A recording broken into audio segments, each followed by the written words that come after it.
really excited for today's episode because we've got Brandon Schlichter, better known as Investment Joy, joining us. If you've ever gone down the YouTube rabbit hole of laundromats, car washes, vending machines, real estate, just building passive income, you've probably run across Brandon's videos. He's built a business empire, taking action on ideas that most people overlook. He's helped millions of people see that financial freedom is possible. And today we're going to hear his story, dive into some of his businesses, and get his take on where the best opportunities are right now. So let's jump in. Welcome, Brandon. Hey, thanks for having me on. I'm excited. So, can you just, for the viewers that may not be as familiar with you, would you mind just telling us a little bit about your background and how you got started? Sure. So my name is Brandon Schlichter, like you said, born and raised in Circleville, Ohio, which is about 20 miles south of Columbus, Ohio. So I literally grew up in the middle of a cornfield. A lot of people say that, but I've got the pictures to prove that our house was back 1,000-foot lane in the middle of a cornfield. Grew up relatively poor. My dad was a truck driver. My mom sold door-to-door cosmetics. Neither one of them did those things and made much money. For some reason, I had my parents' tax return. We were about 50% below the federal poverty line in the mid 90s. Never had the opportunity to go to college. When I turned 18, my dad had a heart attack. I've got a twin brother. Both him and I have essentially been working full time since turning 18, trying to help support our family. And then we got into the point of getting married, having our own families, our own kids. The thing that got me out of the dead end career or lack of career, dead end job working at a warehouse in Groveport, Ohio, after my dad had his heart attack was real estate. I knew that I was just never going to go to college. I took a look around Central Ohio. What can I get into that doesn't require a degree? Said real estate's the ticket. So I put $1,300 on a credit card, got my real estate license. That was 2006, coming right into the mortgage crisis in 2007 and 8. But real estate was phenomenal to me. I got into essentially full-time investing in 2013. Was one of those situations where I didn't run into very many wealthy real estate agents, people selling other people's real estate, but I did not run into a single poor landlord or a poor real estate investor. They all did super well. So I thought, okay, this is the career that I need to get into. And it's more of a networking game. It's more of a relationship game. So 2013 rolled around. I started an investment company. I got into building websites as kind of like a side hustle. Ended up making more money off building websites and doing blogs and things like that than I was in real estate as a sales agent. Pulled off a couple hundred websites, made $50,000. Made the choice, well, I'm going to use this money to get into real estate as an investor because that's the ticket. Right at the same time, back in 2013, I also started the Investment Joy brand, knowing that, man, after buying my first rental property, I felt like I was worth $1 million. I knew that I felt like I had made it at that point because if I can buy one house, I could buy another house. So started this process. 2013, I bought like 2 houses. 14, I think I bought 6. 2015, I think I bought 10, and just kept stepping it up to the point in 2019. I had closed on a total of 140 rental doors. Decided to buy a laundromat because, now that I've conquered the world of real estate, I might as well do laundromats. That's a joke. But decided to get into buying businesses. Thought I would give social media and YouTube a shot. Had dabbled in video content prior. Went viral, and now I'm known as producing videos about my laundromat, my car wash. I got into car washes and self-storage in 2021, while still maintaining a reasonably well-sized real estate portfolio. And then last year, 2024, I purchased a commercial roofing firm in Rockton, Illinois, which is a suburb of Rockford. Just wanted to get into a service-based business, something a little bit bigger or a lot bigger than anything I had done before. My laundromat was about a $100,000 acquisition. The car washes were about a $600,000 acquisition. This roofing firm was over $4 million in terms of purchase price, but it also has the potential for spinning off. I'm hoping for 8 figures worth of revenue this year. We'll see. I don't know if it'll happen or not, but I'd always been told earlier in the game to get bigger quick, and never really felt like I should do that. I like my little businesses, little purchases. So I'm trying trying to up the game a little bit and take my viewers on social media along for the ride, especially whether it's good or whether it's bad. There's a lot of things out there. I've been told very explicitly that between me and Cody Sanchez, we've increased the cost of every laundromat by no less than 50% in the United States. So I'm kind of known for passive income, and it's one of those things where for me, it doesn't personally feel super passive. I spend a couple hours a week on my laundromat. I spend a couple hours a week on my car wash. I spend a lot more than a couple hours on my roofing firm. And we're at a point they're making phenomenal money. But it is a situation where I still spend time in all of those businesses managing my managers. Yeah. Wow. A lot of stuff to get into there. I mean, congrats on all your success. That's a really amazing story, and I think really inspiring probably for a lot of the people watching. Um, if I can backtrack all the way back to when you were saying you put a real estate license course on your credit card, because I think for a lot of the viewers, so I put our whole community into four quadrants, right? And it's a time axis and a money axis. Those of people that have money, don't have money, no time, they have a little bit of time. A lot of people fall in, I would say probably, I'm just taking a guess, but maybe roughly like 70% maybe fall into the no money category. Like they have limited funds, just like you had back then. Maybe they have a little bit of time. So I think that transition that you had of, you're taking a bet, putting this real estate license on a credit card. And then I'm curious because you said, okay, then you made an investment into your first property. How did that transition go? Because I think a lot of people probably have a hard time like thinking, okay, how is this possible? I don't have any money. Yeah. For me, it was difficult because I got my license in '06, and I was just not seeing. And getting into real estate in '06 is probably similar to somebody getting their license in 24, 25. There's all these properties, but they're so unbelievably expensive. Which looking at the pricing now, people would laugh, but at the time it just seemed, I can't buy a rental property. Why should I buy a triplex in a rural town in Ohio when it only has a cash on cash return of 6%? I was looking at them like, these people are stupid. Why would anybody buy a piece of real estate? You take the risk of dealing with tenants. You take the risk of going 2 or 3 months without payments, foreclosure and things for 6% return. Just go put your money in not even stocks, but like go get some higher yield bonds. I thought real estate investing was stupid as a real estate agent. Then '07, '08 rolls around and the mortgage crisis happens. And my brother was dipping his toes a little bit into rentals in '07, '08. And he had fought tooth and nail to get a little apartment complex here close to Circleville. And on paper, it had a 12% cash on cash return. And that's before, that was real, with stars in our eyes getting it. And then you get into the real reality of, problems with tenants, evictions, things like that. So the cash on cash yield definitely dropped a good bit on it.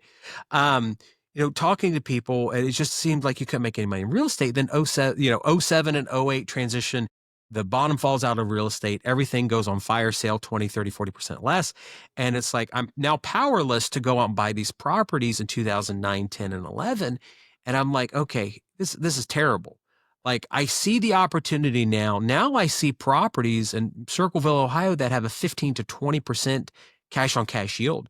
That's phenomenal compared to even, S&P 500 legacy returns, high yield bonds, definitely treasuries, like real estate's the thing that I need to be in. But now I'm powerless because in '06, '07, you could go out and get something called an Alt-A loan. It's a subprime loan, also known as a stated income loan, a liar loan. As a real estate agent, it was sickening to me how many people were getting those loans. But if I'd be honest, my brother, his first rental property he bought, he used a sub A loan, an Alt-A subprime loan. And it was a situation where the mortgage company, a very well-known one, sent him the application pre-filled out with how much money he made, how much he was going to put down the property. I was like, this is terrible. Like you filled out the application for him, which I know you shouldn't be doing. And they said, don't pay attention to it. Just have your guy sign it. Which was my brother. Um, So then when we're in the foreclosure crisis, those alternative finance types, subprime loans, they dry up. You need 20% down conventional, or you need to go FHA and live in the house. I thought, okay, here's all this opportunity. I'm an agent. I got access to the MLS. I've got some pocket deals. I can't buy anything. So, 09, 10, 11, I'm like, I got to figure out a plan to go get capital. Meanwhile, I'm doing that side hustle, building up some money, and then I end up in late 2012, early 2013 with 50K in my pocket for like first time in my life. I've got more than $10,000 to my name. It's like, how do I leverage this and go out and get properties? And then I came to the realization, well, I've got $50,000. Let's see if anybody else wants to add to my war chest. And then once I started asking people, say, hey, I've got this house, the 5-bed, 2-bath, Circleville. It'll rent out for $1,000 a month. I can get it for $20,000. Does anybody on the internet, on the different forums and things I was on, does anybody have an interest in going in with me? And immediately I started getting people offering me money to go in and get properties. So that's What definitely what form did. do that? Just old forums that are now essentially defunct. Like real estate back Real then. estate. I did get one guy off of Reddit back in 2014, Yeah. 2015. I was posting, I think, on the real estate subreddit. And Mhm. I in 2014, 2015, Bigger Pockets did a little article about me, how I had got my first 10 properties. And I kind of just went over the story of I got 50K and I started posting on all these communities, all these web forums that I was on. Just, hey guys, I live in Ohio where you can buy a $20,000 house, put some money into it, and you can get $1,000 a month. That was my pitch in 2013, 2014, and had a lot of people say, hey, I'll send you money. And they did. And what happened was I took that experience. Bigger Pockets did an article on me, and then I ended up having off Bigger Pockets. A guy that came to me and said, "Look, I got $2 million cash right now, sitting on the sidelines. Go out and buy. Let's go out and buy properties." And with that gentleman in Texas, I think I bought 30 rentals with him, and Wow. we ended up only spending like $600,000 on them after it's all said and done. We didn't even get close to the 2 million because I could not deploy his capital quick enough, which was my mistake. I was only wanting to buy single family houses and duplexes. I should have been looking at apartment complexes, which it's why I bought my roofing company. Came to the realization it's just as easy to buy one thing at $4 million versus 10 things at 10 things at $500,000 total. Mhm. Um, and the reward on those two things are very different. Your time commitment could be the same, but your reward characteristics could be wildly different on a $4 million buy versus a $500,000. Amazing. Okay, so I want to press pause here a little bit because I'm going to key in on something that I think a lot of us, myself included, should note. And I think you can look at your story of just that small part that you said of, put this deal together, you reached out in forums to add to your war chest, and then you got on Bigger Pockets, da da da. I think that you can look at that with the lens of, oh, he got lucky. Well, those are like lucky strikes. Like, oh, this random guy says, here's $2 million, right? Like, that's really lucky. There's the other lens, though, which I think we should all look at is you took action. Like, you put yourself out there, right? And when you put yourself out there and not just, behind the screen on a keyboard, when you're Yes. really actually out there, there's opportunities. You put yourself in front of opportunities. Yes. And that was one of the weirdest things because in 2019, in 2019, I really got serious about YouTube, but I had been posting on my own personal Facebook for years about different real estate deals. Like, hey guys, I bought this house today and it's a dump. And this is my own personal Facebook. And I ended up getting a direct message from the landlord of the house my parents rented back when I was 5 years old. Our landlord evicted us, not for non-payment. Let me make that clear. But he wanted to sell the property. My parents were never in a million years were going to be able to buy that house. And he just wanted to sell it because I found this out way after the fact. He wanted to get more liquid in his account so he could go out and buy some farmland here in Ohio. So, now as a 39-year-old guy, I'm like, yeah, that makes sense. So he sold my parents' property. He evicted us. In 2019, he comes around. He says, the next deals that you get into, call me instead of anybody else. So he is like my 8th or 9th investor that I started working with. And, I ended up getting like $250,000, maybe 300,000 from him. And I had this conversation, and it's on video somewhere. The video sucks, and maybe I'll get some like YouTube shorts out of it or something. We had this conversation. I was like, why did you give me money? And he's like, well, you asked. And I was like, what do you mean by that, Norm? His name's Norm. He said, he said, I got to the point I was kind of disappointed you weren't asking me. And I said, why? He said, I've been seeing you post for 6 years. He said, I wish you would have called me in 2013, 2014. I would have given you all the money you could ever wanted. And I was like, well, in a million years, I would have never asked him, because I would figured the landlord that evicted me would have said no. He didn't. He said yes. And I constantly am disappointed in myself in the sense that I don't ask people those kinds of questions. Like right now, today, we've got to hire some new roofing foremen for my roofing company. We're expanding. We're shooting for 10 to 20 million in revenue. I've got to have better people come on board. And I put up a headhunter fee on my own personal Facebook and Instagram and stuff. I said, anybody that gets me a roofing foreman and we hire, I'll give you $5,000 cash. And I had a lady here in my office building. She's like 4 doors down from me. She said, hey, go call Hayden. And I'm like, Hayden runs his own roofing firm. And why would he want to come work for me? He owns his own company. And I'm like, oh, I'm calling, I'm going to still ask the guy. And he said, oh, yeah. And I go to church with Hayden. I know who he is. And I asked him, I said, would you really want to work for me? He said, yeah, I think there might be some more opportunities working under you than it is for me running my own company. And our foreman's salary package is probably going to be in the 100 to $125,000 range in total compensation per year, with the ability to get higher.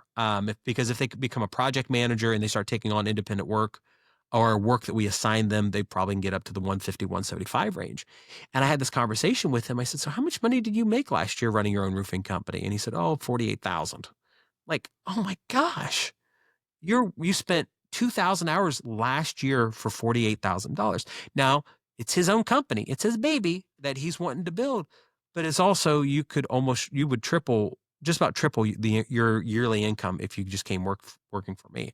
And there's ways that we can get you up to 250 to 300,000 working in our company. I think that, as we start hitting, I would love to aspire for mid 8 figures, but we'll need a lot of people in the $250 to $300,000 range in terms of compensation. But I never asked the guy, because I just thought, well, he's got his own thing. He'll never want to talk to me. And I keep finding that a lot, I'm religious. The Bible says you have not because you ask not. I go back that through my mind all the time of like, I just don't ask people for things. And yeah, they'll say no. Most of them will probably say no, but what's the value of getting one yes? The guy in Texas with $2 million capital, how many no's would I have gone through? In hindsight, how many no's would I have gone through to get $2 million in capital access? Well, I probably would have talked to 1,000 people. And I know that as I go through the online community, and I've had people call me cry and say, Brandon, I need help. I'm trying to get into vending machines. Got this one gentleman in Central Florida. He called me crying. He's like, I want to get into vending machines. And I was like, go call 500 people. You'll find a great location for a vending machine. He calls me after 400 calls and says, oh, I didn't get a location. And I said, okay, let's talk about your sales pitch. And a sales pitch for vending machines were, hey, I got a vending machine. Let me put it in front of your business. I was like, that's not the greatest sales pitch. And so we did some role playing and talking back. And I said, let's go call another 100. I told you to call 500. If you call 500, I'll help you make calls or something. Like, I want to help you. He calls me after 20 crying again. This is the second time he's called me crying. And he's like, I called 20 places using the tips and the recommendations for having conversation, and I got my first placement. So he's thrilled. He's got his first vending machine location. It's in front of a barbershop or inside a barbershop. Great location for a vending machine. And I said, okay, of the last 400 people you called, how many of them did not tell you to go screw yourself and never call them again? And he's like, I got probably 150 people. I said, do me a favor, call those people back and use your new sales tactics, now understanding that you had a terrible sales pitch. Call them back and see what happens. I bet you could get one or two more vending placements. He calls that 150 people back. He calls me a third time crying. So now I've talked to this man in Orlando 3 times crying. And he's like, Brandon, you won't believe this. I called the first 100 people on the list. I've got 5 new vending machine locations. They're all great. And he said, I can't take any more now because I only have enough money to go out and buy 6 vending machines. So I was like, oh, this is awesome. And he's like, yeah. So now I've done your 500 phone calls, and now I've got 6 vending machine placements. And it's just like, I talk to people and they're worried of the failure, the fact they might call 100 people or 200 people and they'll fail, but they don't realize that the value there is so extravagant. It's worth it to fail all those times so long as you're continually trying to improve yourself. Mhm. I do so much consulting in laundromat and car wash acquisition at this point. And I talk to people about, well, how many laundromats did you call? How many car washes did you call? How many roofing firms did you call? How many rental property owners did you call? How many vending machine placement locations did you call? And, I have this sales pitch I go over with people and they say, well, I made 20 phone calls for car washes. And I said, you understand that you get a decent car wash location, it's going to be $1 million in value to you in between your taxable depreciation, the yearly appreciation you have, the cash flow that it generates, and all of the benefits. I want you to, I think that you're in a market where you're going to make $1 million over the next 5 years on a car wash. And I said, you really expect to get something in 20 calls? And they're like, well, yeah, I expect to get 20 calls. I said, you're not worth $50,000 per phone call as a person that's never set foot in a car wash. Yeah. You're not worth $50,000 doing anything that takes you 5 minutes. Like, very few human beings have a value objectively of $50,000 for 5 minutes. Maybe, Zuckerberg, Elon, Bezos, or somebody like that. Maybe they're worth $50,000 for 5 minutes. Grant Cardone seems to think he's worth $100,000 for an hour. So, Well, like, even Elon or Jeff Bezos, I mean, when they were starting, they weren't worth that, they right? weren't worth Now that. they're worth that. Yeah. And I have that conversation with a lot of people. Like, you are not worth that. I said, how much objectively, if I hired you tomorrow to come work for my roofing company and you had to make calls all day, but I would pay you for each phone call, how much would you come work for me for? And I would say most of the people I talk to say, well, if I made 100 to 250 bucks a phone call, and they're only 5-minute phone calls, Brandon, yeah, 5-minute phone calls, I'd do them for $100 a piece. I'm like, well, I would hire you. Like, you're not even willing to hire yourself for $1,000 a phone call. Mhm. Yeah. Like, if you look, I'm like, you make 1,000 phone calls, you'll get $1 million car wash location, just about guarantee it. And so that, you're not willing to make a phone call for $1,000. Why? Because the problem is it's back end loaded.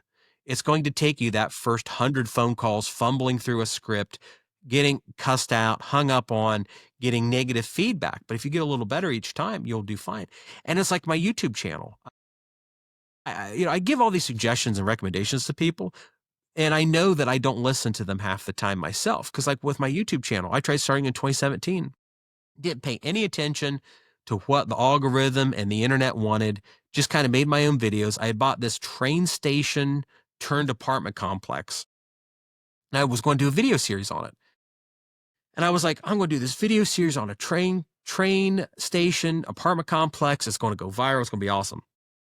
Like, 500 people saw it. I'm sure if you go on my Reddit account and look from 2017, there's a bunch of posts regarding this train station where I tried spamming a bunch of real estate channels and no one watched it. And it was like one of those things where 2019 rolls around. I'm like, I'm going to figure out how to do this the right way. And I'm going to actually pace myself. So I will do what's necessary to get to where I want to be. And it only took 6 months between me starting that process and me going viral. And then I ended up doing like 3 years worth of social media growth in 2 weeks of viral content. I wanted to have 100,000 subscribers in 3 years. And I ended up doing it in 6 months. But all of that growth was in the month of October. Then in November, I hit 200,000 subscribers on YouTube. And it's just, oh, wow, I did the thing that I tell people to do. And it's hard, especially when you don't have a community or people to support you, or entrepreneurs that are telling you this is the suck. This is what every entrepreneur that's successful has to go through. And as long as you persevere, you'll do fine. The people that don't persevere and they think that everything's based on luck or it just gets handed to you, um, those are the ones that end up being the failure. And it's more of a mental process of making it through than it is anything else. I completely agree. I mean, it's like that old Michael Jordan quote of, I'm so successful because I failed so many times. Mhm.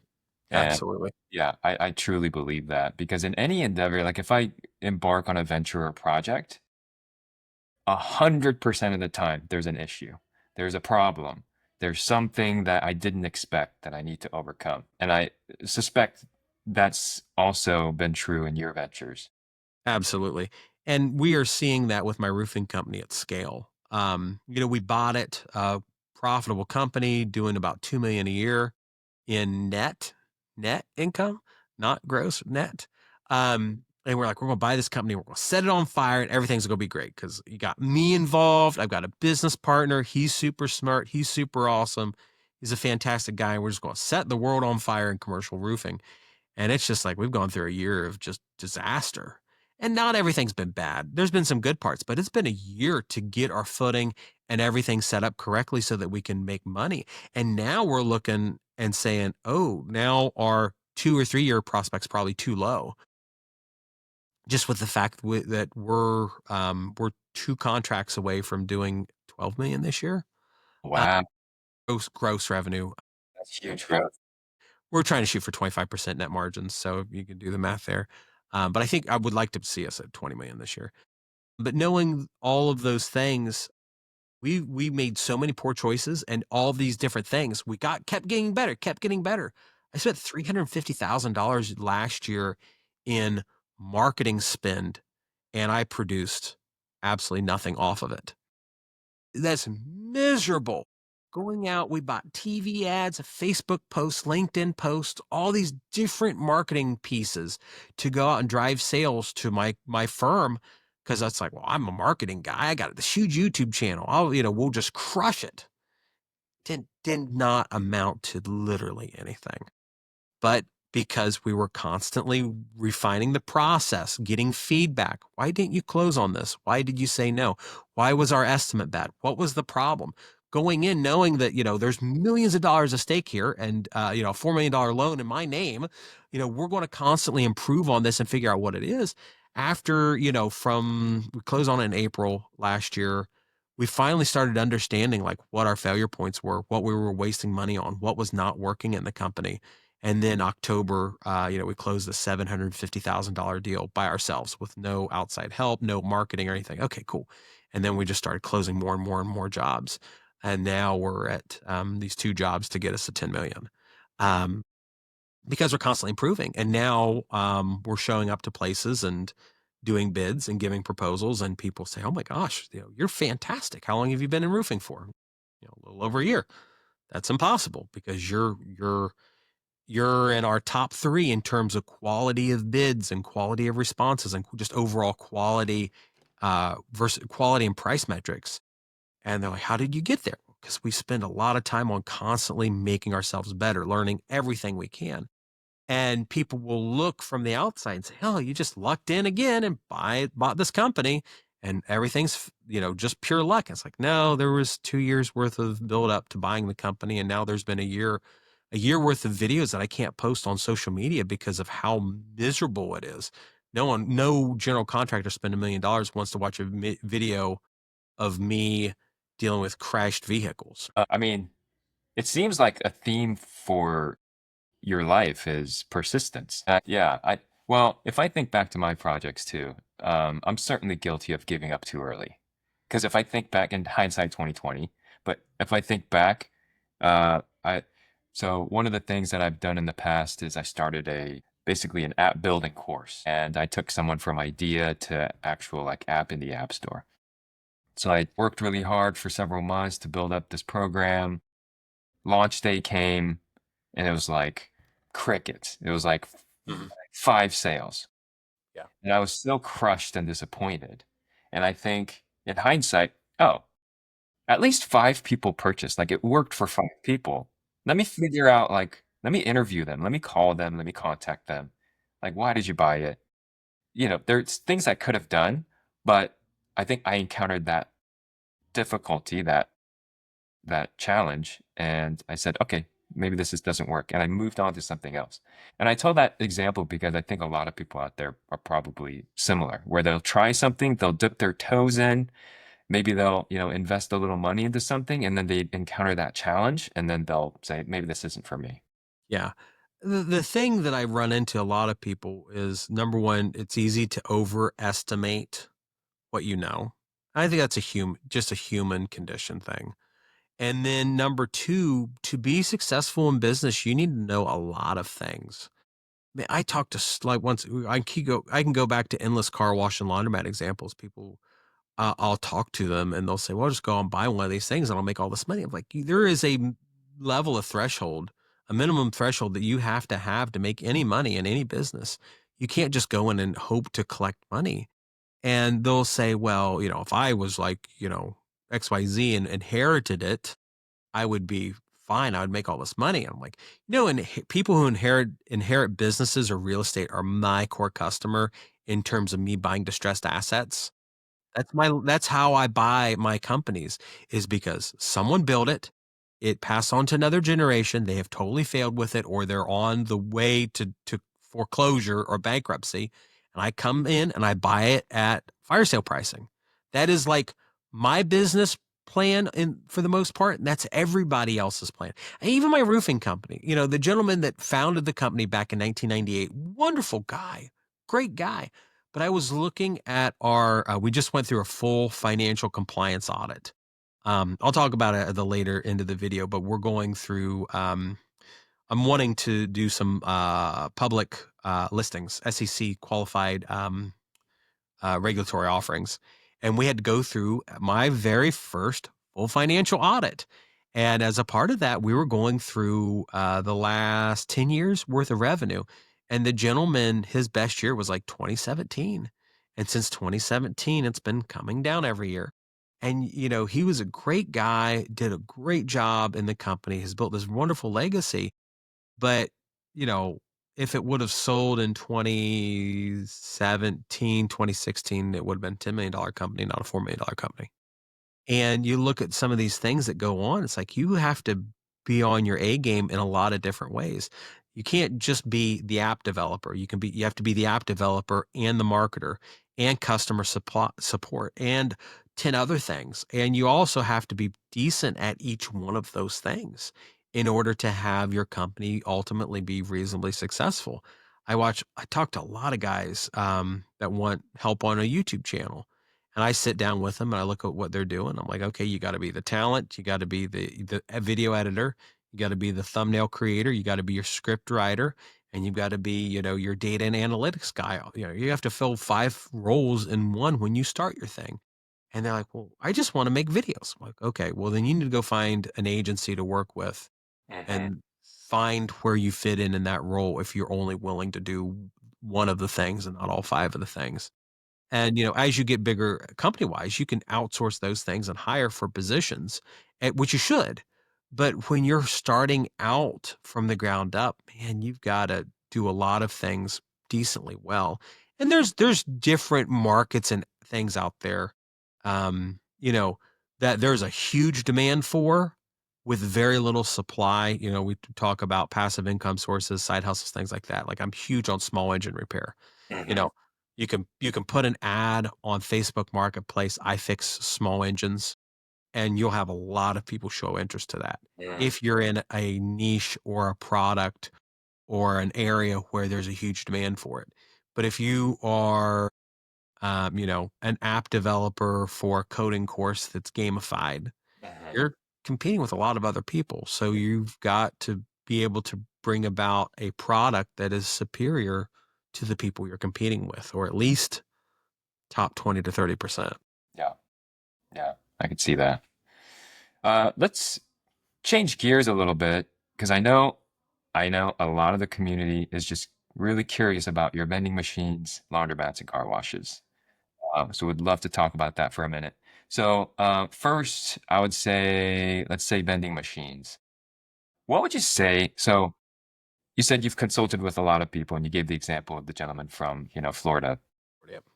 What would you say is the crux of success with vending machines? Like, what should people be thinking about with vending? Learning to negotiating. That is the most boring thing. That is the one that turns people off from vending machines the most. Not 80% of your time is going to be getting the first location or the second location. You're gonna spend a lot more time getting a location than you will doing anything else. And that's the hardest part because you are going to spend a lot of front end time negotiating the location. And then after the fact is going out and doing the physical machine placement, restock and cleaning and maintenance. A lot of people I talk to, they have the thing totally backwards. They think that finding the machine is going to be the hard part, which is the easiest part. You get on Facebook Marketplace or eBay and you type in Dixie Narco vending machine, and you will have, huge supply of machines. Or you can go to Sam's Club, Costco, spend 5 grand on a new machine, which I don't recommend. So they think that getting the vending machine first is the hard part. That's not the easy part. That's the easy part. You can order one online for, off eBay for $1,800 rebuilt, and they're pretty decent. Um, then they think the second hardest part is going to be going and getting the food and the stock. I do Sam's pickup. I don't even pick them up. Someone does. My office upstairs, they order the drinks and the snacks. We have somebody pick them up and they drop them off to the laundromat. So it's just click, click, reorder. Well, that's not hard. Then they think that the maintenance aspect and cleaning it out is going to be, in the middle. Probably right. I don't spend a ton of money on maintenance on my vending machine. Stuff breaks every so often. You need to clean them. You do need to clean the vending machine out every so often. They do need to be presentable. Um, then the last thing they think about is calling people to get a location. They think that they'll just call the first barber shop or laundromat or whatever and get a placement, and they don't realize that there's a sales pitch. There's a whole process. You have to be able to explain to somebody why they need a vending machine, because most of the people you talk to could go out and buy one themselves. Mhm. So you have to be able to have that negotiation with people of here's why you need a vending machine. It'll increase foot traffic. It'll increase customer loyalty, employee retention, employee satisfaction. It'll keep people from clocking back in late because they can at least pick up a monster at the warehouse rather than going to the gas station down the road. You have to have a sales pitch for your vending machine, whichever segment you want to work on. Mhm. So it's kind of like that backward process, which is unfortunate. I like my vending machines. Vending machines are a hugely growing segment. You got a lot of these really cool micro market systems that use AI to track food and beverage purchases. I think those are absolutely wonderful.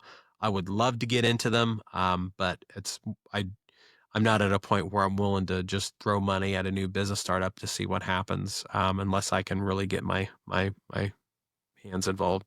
Yeah. And I've seen a lot of creative vending machines as well. I try to take a picture every time I encounter one, but I saw one at the airport where they do your nails for you. It's like a machine that Oh, does nails nice. for you. There's, you can now order just electronics at the airport too, through a vending machine. So there's a lot of options, it seems. Uh, and so would you say, like, to someone that's wanting to get into vending machines for the first time, you said negotiations the crux of success. So would you recommend order of operations wise, calling places and trying to negotiate it first before you even get a machine?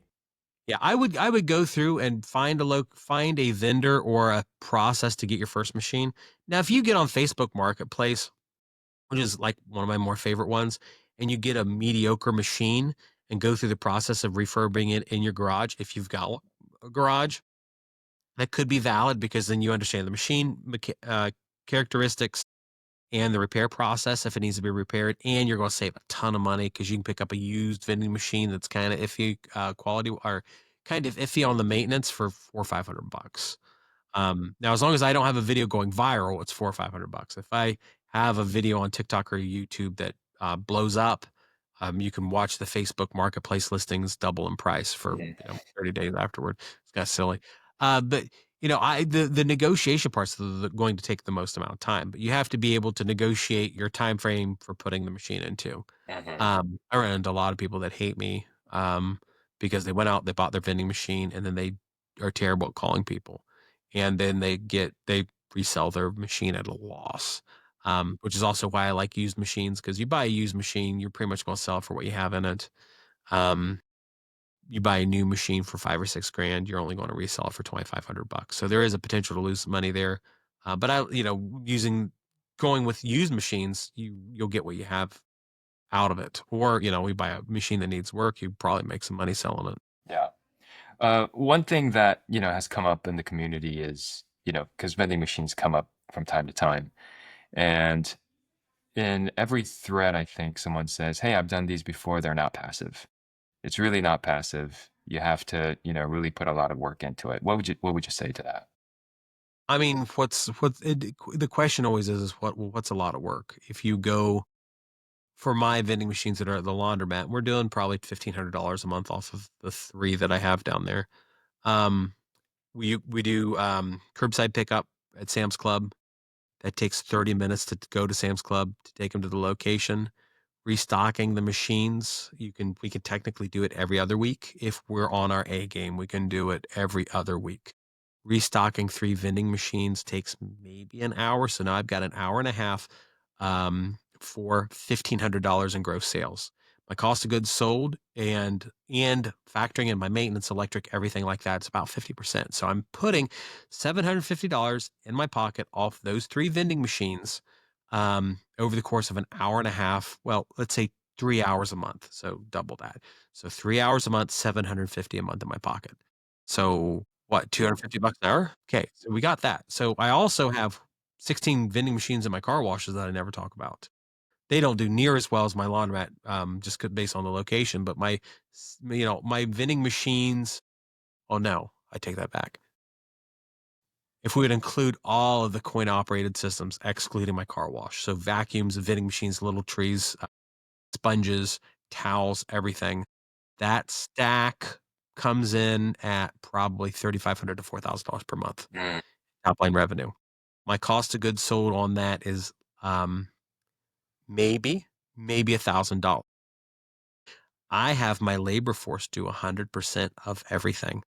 We'll have the products mailed to my car wash into our storage unit. Mm. They deal with 100% of the servicing on it. I have maybe worst case scenario, 500 bucks a month. So 1,000 in cost of goods, 500 in labor for 4,000 in. So I'm pulling in $2,500 a month. And realistically, it is truly passive. But I do go collect money. We do take credit cards on a lot of it. So the credit cards are, there's minimal labor involved. Mhm. I collect 2,500 a month passively, mostly passive, but I do have to go make sure everything's not breaking down. My car washes are 2 to 4 hours per week. And that includes, vending and the whole thing. So, you can get to a scale where you have other people do the work for you. It is certainly less passive than people think, that all they do is go collect money, or they go and they just put drinks in the machine and they do nothing else. But I would also say, if you're doing a vending route and you're making less than $75 an hour doing everything, you're screwing up and you're doing it wrong. Mhm. And at $75 an hour, you should be able to find somebody and pay them 25 bucks an hour to do everything that you need to. So Mhm. now you're pulling in $50 an hour from somebody else's labor. Yeah. Then it really is mostly passive, but you are managing a worker, or managing a manager. It And all all these, comes, there's steps to the scale. and all these locations are your properties, but if you were to place it in someone else's business, would you typically do a rev share? It depends on your sales pitch and who the client is. That's I come from a world in real estate where everything's negotiable. Mhm. And I talk to so many people and they say, well, no one would negotiate a free location. I'm like, I know a guy who watched my content. We did some back and forth. He got 26 separate vending machine locations off a city in Colorado for free. No rev share, nothing. And people are like, well, he just got lucky. No, he sat down with city council and the government and said, I'm going to give 2 free vending machines to the city, and I'm going to have them on our stocking route, and they're going to be harm reduction machines, in the sense that you pay any money, a penny, a nickel, quarter, whatever, and they'll vend out toothbrushes, toothpaste, soap, healthcare products, and Narcan. And that was his gift to the city for giving him 26 separate locations. And I think that he was said that on average he was doing 1,000. Now, I could be way off because it's been 2 years since I talked to this guy, but I think he was averaging $1,000 per month per location. So that's, $26,000 a month in vending machine money just because he negotiated it in a way where the location host was not receiving any money for it. Now, I'm not going to tell you that every location is going to be like that, but your better locations are going to be like that because you're selling them a service or you've developed a sales pitch that explains to them what the value is. And, it's not that I want to give all my secrets away, but you really have to get at a point of what's the value to somebody else. I mentioned earlier, like employers are one of the best locations for vending machines. And the sales pitch there is, Mr. Factory owner, let me put a vending machine in here because it will keep your people from clocking out to go down to the gas station to go out and buy a Monster. And I've game planned and done a lot of sales coaching with people, and it works pretty dang well with an employer that has a factory. Oh, well, okay.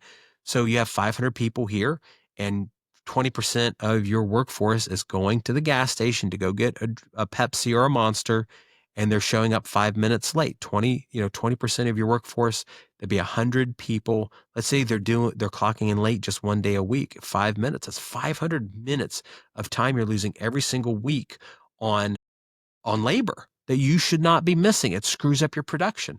If I can put this vending machine here that's not going to cost you a single penny, I can reduce and mitigate this severely because I'll stock every single thing that your gas station is, and now no one has to leave the property.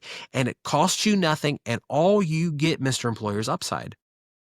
And it's a pretty compelling conversation. I did a video about that pitch a year ago at a large paper good warehouse. We have one in Circleville. If you've ever bought toilet paper, paper towels, or tissues off Amazon Basic, they're manufactured here in Circleville, Ohio at the Sofadel paper facility. So if you've bought Amazon Basic, I did a video with the owner of the facility, and he has a vending machine there with healthcare products in it.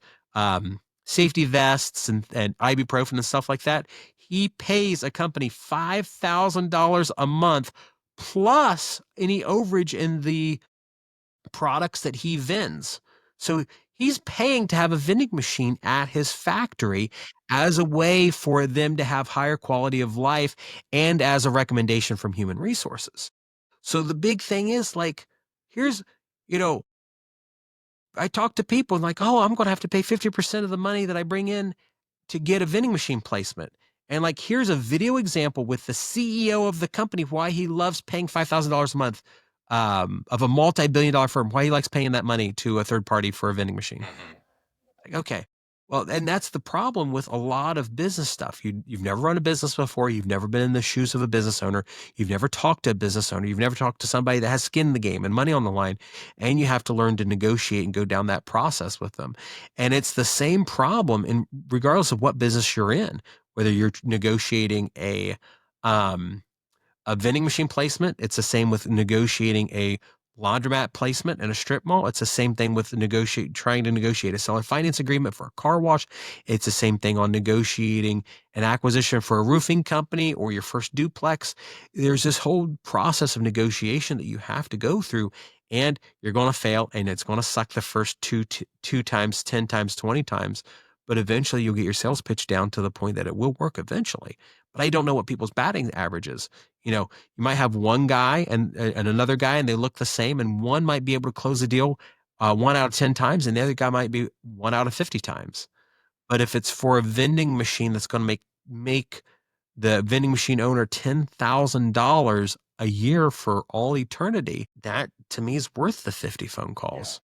Maybe other people are out there and they make more money and they have a higher quality of life than I do or did growing up. But man, if I can do something that I'm going to make $10,000 a year on, I'll make 50 phone calls and get hung up on 49 times. Because, the ability to own a business or have something that's going to make money without me sitting there babysitting it 24 hours a day, 7 days a week, that's really compelling. Yeah. And the problem is if it was truly that easy, everybody would do it. And by nature, if everybody had vending machines out there, there would be not a lot of value to them. But because it requires effort beyond just putting drinks in a machine, it limits the market. But I also look at vending machines and the compound annual revenue growth, the whatever the CAGR represents. I was reading this before the call. It's increasing at 5% a year. Mm, So the compound growth of the vending machine market's not bad at all. mhm. Same thing with pickup and delivery laundromats. It's growing at 11% per year. There's a lot of market segments that are going up. And the thing is, you've got to be able to jump in and get to a good level of quality and skill set quicker. Yeah. And to A your lot point, of people, negotiation. I mean, there's a lot of assumptions that everyone has built in to themselves of like you said, like, oh, I'm gonna have to give up 50%. Well, not necessarily. I think there's a lot of, and I think the technical term is integrative negotiation, which is basically a fancy word for win-win, right? Look for the win-win. Like, what are they looking for? What do they want? And then what do you have and what do you want? And maybe there's a trade-off there where you're not giving away, what you care about the most, which is your revenue, and they're not giving away what they really value, or they're getting what they really want, which is, employee satisfaction, more or less time clocked out. So there's a lot of win-win scenarios out there if you're willing to kind of think through and be creative. yes. Yeah, you really have to be able to put yourself in the shoes of the other party you're talking to and try to figure out how you both could come away from the conversation feeling like you both won. Yeah.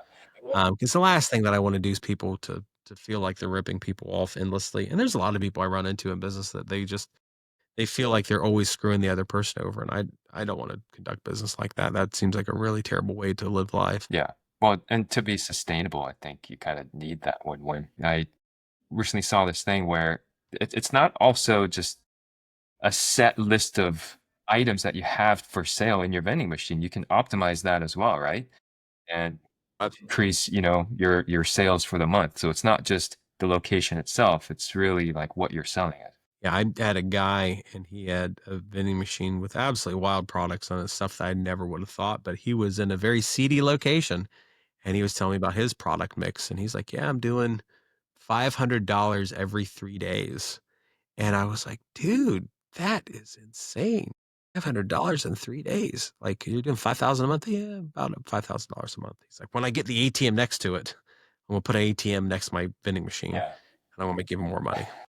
We recently did a video with a gentleman, with these two brothers up in Cleveland, Ohio, and they sell vapes from vending machines and they sell Zen and the smokeless tobacco pouches, which I'm not into. I'm not big on vaping, on the idea of vaping, but it was such a cool concept. Like he's selling his average products like $28 and he's moving hundreds and hundreds and hundreds of them a month. I think he's doing 35 to $40,000 a month just in vapes and Zen.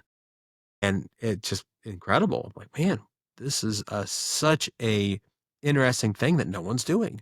And we did a YouTube video with him and I definitely got some hate mail over talking about vaping. But I also think to myself, man, that just the concept is fantastic of vending something that people aren't thinking about. I've run into cool vending machines like you do. We went to the place in Cincinnati and they had a cotton candy vending machine. Mm, And it was like so cool with like black lights. And took some videos of it. I thought this is such a cool vending machine. And it's just like there's a lot of people out there coming out with really great ideas. And I think that, most people could be those kinds of people that come out with really good ideas. I love the idea of like home cooked meals and food for micro producers. Why can't we do a vending machine with pre-cooked meals or like macronutrient controlled type stuff, like in an AI controlled freezer or AI controlled refrigerator, something a lot healthier than fast food, but also unmanned. yeah. I've seen a few people do that. There's a company out of Delaware, Ohio, which is not far, called Farmer's Fridge. And if you go to a lot of airports, it's the salad in the mason jar. And they're selling those for like $12 a piece. And you're like, oh, you got a 50-cent jar with $1 worth of food in it, and they're selling them for $12. So, $1.50 in cost of goods sold, and they're selling it for 12. So there's, $10.50 in there. Yeah, that's pretty creative. Yeah, and if you really think about the location and the types of people, I think you Mhm. get pretty creative. I was just at a concert venue and they were selling vending machine with earplugs.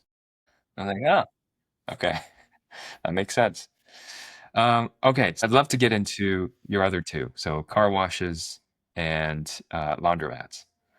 So, for car washes, how did you pick the location? Like, what made you get into car washes? Because I mean, I see your kind of business portfolio of, vending machines, laundromats, car washes, and those are like the very staple passive income types of properties. Is that why you've gone with that mix? So were you purposefully looking for car wash, laundromat, vending machine? It's just money. I started looking at their balance sheets, and it got to the point it just started getting stupid. Like, that was what upset me with my first laundromat, was I didn't care about laundromats at all. I just wanted real estate, and I was looking at a location. They wanted $60,000, and I was like, $60,000 for the real estate. We will triple net lease out the laundromat for $750 a month, based on the square footage. We rent the apartments out, and I was doing the math. I'm like, I can do $2,000 a month off this location. And I talked to the lady that owned the laundromat, and I said, "What are those buckets sitting in your corner?" And she said, "Oh, that's this month's collection." And I'm looking, I'm like, "You have two 5-gallon buckets of quarters, lady." And she's like, "Oh, I hate it because I have to carry it up and down steps." How much money is two 5-gallon buckets? And she's like, It's 8 grand. You made 8 grand off of dumpy, dirty, filthy laundromat? And she's like, "Oh, yeah, that's about average." Like, I would have been thrilled buying this one property, making $2,000 a month, but you're telling me if I run the laundromat that's inside, I can quadruple that? Yeah. How many hours a week do you spend in it? She's like, an hour cleaning it and, calling the maintenance guy in to fix things. I'm like, okay, so I can hire a cleaning lady at $100 a day who makes sure that things aren't on fire. I pay someone $100 a day, $3,000 a month. So I could bring in $5,000 a month from a laundromat, less utilities, which will not be that expensive. Yeah. So that kind of cash flow number blows a lot of my real estate out of the water. Same with car washes. So I, bought some laundromats. Some of them, the one I do videos on has done pretty well. I had two others that sucked, so I just sold them. I started calling people on car washes and anything else that had more equipment than it did employees. And just started talking to people about how much they were making. So just by nature, car washes make more money than laundromats, but it's not a huge amount. I started running into these car washes that were doing 200,000 a year and laundromats are doing 150, 175 a year. And I thought, man, just whatever one I get next, because they're kind of similar to each other. I'm just going to buy the next one. So then we found these two car washes that were making about 200,000 a year. And I thought, man, I'm going to set up a deal on these. And then we were able to pull off a heavy duty seller finance with great terms. Lots of deferred maintenance, but I've been getting into a lot of business partnerships over the past few years of I don't want everything to rely solely on me. Just because I got YouTube, I got all these other businesses. I don't want everything to fall apart if I can't get to something, which has been, a problem in some of my businesses that I've had before. Definitely with my laundromat. If there's no my capability to be a leader there and provide direct oversight for something being fixed or whatever, it lowers my income capabilities in those businesses. So my business partner with Same. was an engineer, and he could fix everything. So I thought, okay, I'm more than happy to give away part of this deal if it means that I've got someone else that cares as much as I do and is much better versed in fixing things. So Yeah. it's been great. And so when you say business partners, you do mean operators so that you don't have to be there, not finance partners. Yeah. Correct. Yes. So I'm kind of the finance partner now for the most part. And then I have people that are operating it. It's like my roofing company. Even though I'm spending a reasonable amount of time on it per week, I hired a operator for it. And he's unfortunately working 14 to 16 hours a day. And he's been doing that for almost a year now. Yeah. His compensation will be very, very good. And he's more than happy. Well, I shouldn't say he's more than happy, but he's making the right choices in the roofing firm to get us to the point that we need to be. Awesome. Um, yeah, so that was one thing that I found out. I had that conversation with all people, Pace Morby, 3 years ago. He said, if you can afford to pay somebody $250,000 a year, you can get top talent that will do anything needed. And that's always been my problem on these smaller businesses is getting really good talent for a price that makes sense. And anymore, I find out you either give people equity or make them a partner, an operations partner, or you pay them really, really well. There's only two ways to get really good talent. Is well, let me tackle these separately, but the same question. What is the crux of success for a laundromat? And then I'll ask the same question for car washes. They're both going to be kind of pretty similar, but for laundromats, has to be the best facility in your area. That means clean, good equipment mix. Everything needs to work. Easy in, easy out, good access. About you're putting yourself in the shoes of the business owner you're talking to for a vending machine. Put yourself in the shoes of a single mom coming to your laundromat Hmm. and ask yourself, is this a place that you want to go to? Is it easy to get into? Are the prices somewhat reasonable? Is it clean? Do you feel safe? Do you feel, is it a nice environment? You have to put yourself in those shoes and you have to figure out, now that you like your location, what is making you choose it over any other location in the area? Well, you could be the only location in the area. So cool. But most areas of the United States, you're going to be competing with other people. So what makes you have a much higher competitive advantage? And you can overcome some competitive advantages from your other people in the market through more advertising. But that you can only advertise so much. So you have to set yourself up on a path um, to be successful. Car washes by proxy are kind of the same thing. You need to be, you need to have a better quality than your competitors. You could have the better quality at the same price, or you could be a much better quality, which is what I tried to do, much better quality at a higher price. When I bought my car wash, our top car wash was $8, and the old owner was happy to be the $8 car wash in town. And we looked at it and said, we'll never be able to afford better equipment at $8 per car wash. It's just, we're going to have to wash 200 cars a day to make a reasonable amount of money for debt service and all the upgrades we want to do.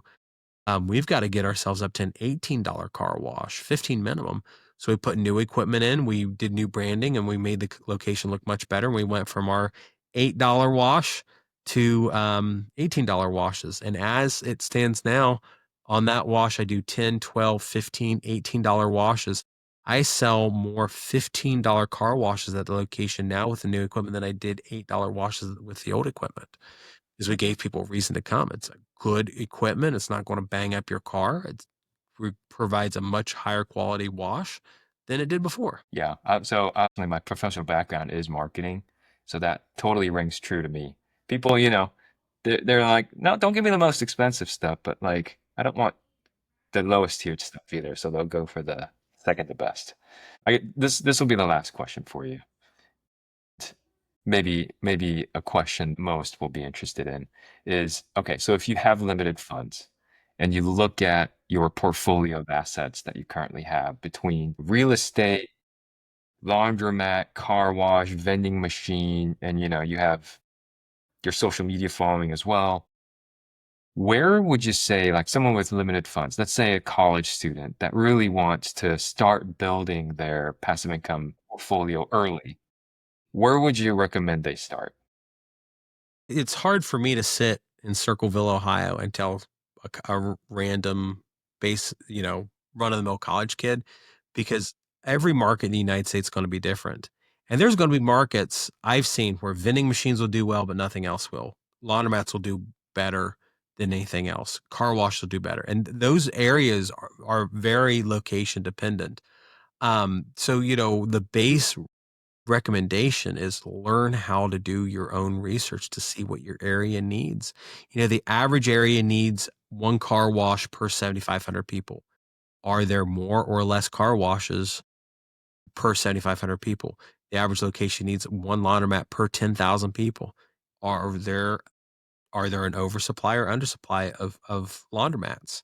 Um, for vending machines, anywhere that has a high reasonable level of foot traffic, are there any apartment complexes or is there a lack of 24/7 food options in your area? It's going to really be location dependent. And then there's people that I talk to that I'm in Anaheim, California. There's no opportunities here. Well, that's not true. Um, and I'll sit down and game plan with people just as a fun thing of let's find a business that is a necessity in your area. I don't want to out this guy because I'm helping him right now. But he did this search of what's necessary in his town, and it is not a big town. It's not a super small town either, but it's definitely lower echelon of population out there. And he found that the product that just prints cash in his area is tinting windows for cars. And we were looking at it and we game planned 2 weeks ago for him to acquire a window tinting business that's currently doing $200,000 a year, and his money out of pocket will be about $15,000. Now, I realize that for your average college kid, maybe that's too much money, but I would also say if you can learn to find those opportunities, going out and going to your local rich people club, real estate investor association, anywhere that has people with money and saying, I've got an opportunity for an established business that makes 200,000 a year, makes $200,000 a year EBITDA, net income. At the end of the day, I can buy it for $15,000 down. Would you like to have a 20% return on your investment? You can find people out there that will pony up 100% of the money. Now, full transparency, they want $150,000 for the business. It is SBA 7 eligible, meaning that the business can be acquired for 10% down. In that case, it's a 10-year loan, 8% ish interest. The payments will be, I think, around $2,000 per month. Hopefully I'm not too far off there, like $2,000, $2,500 per month. So the money in the owner's pocket is going to be phenomenal. There's already help established that handles 70% of Gotcha. Yeah, I feel like it is somewhat an unfair question because it also depends on people's strengths. Like, what do you know? What's your expertise in? What's your skills in? Like, are you a really good negotiator? And obviously, like you said, depending on location, um, and the types yeah. of people that are in this. And if I was a college student, one of the things I would do is I would show up to your local real estate investor club and just make the statement to everybody you can. I'm a college student. I want to learn. Tell me how I can give you value. Yeah. And that is a recommendation I give to people all the time. And I get ludicrous amounts of texts and emails from people say, you wouldn't believe it, but I found out that Joe Schmo over here has $10 million to spend in my Bumpkinville community, and he doesn't know how to use a phone or like a cell phone. He doesn't know how to use a computer. He doesn't know how to build a website. He wants an app made for him. He doesn't know how to use ChatGPT or these different things. And you're a lot of people I talk to that are college age. They say, "Well, I have nothing." Like, well, you got your youth, you've got time, Mhm. right? Well, yeah, I've got those two things. Well, if you would sit down, you probably can use a cell phone. You probably understand social media. That could be a superpower for a lot of people who don't have those things. You talked earlier, and I think one of the first things you said is, you put people on this quadrant with time and no money, and then they get to a point where they have lots of money and Mhm. no time. You Yeah. need to figure out how to go and partner with those people and figure out what their pain points are. And maybe it's a deployment of capital, maybe it's something else. But if you are willing to be helpful to other people and help grow their business, there will be incredible sums of money out there. 1,000%. Yeah. I mean, I personally know more than a couple of my just personal friends that they're always asking me, like, please, please let me know where I can spend my money.